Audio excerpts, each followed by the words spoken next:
Road విషయమై ఇప్పటి వరకు ఒక్క అధికారి కూడా పట్టించుకోలేదు.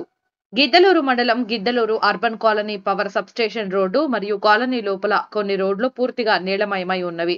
ప్రజలు నడవడానికి, చిన్నపిల్లలు పాఠశాలలకు వెళ్లడానికి చాలా ఇబ్బందిగా ఉంది.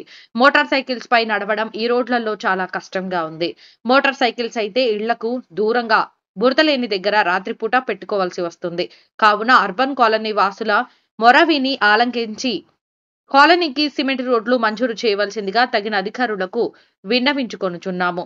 ఆ ప్రాంత వాసులు టీవీ 95కి తెలియజేశారు.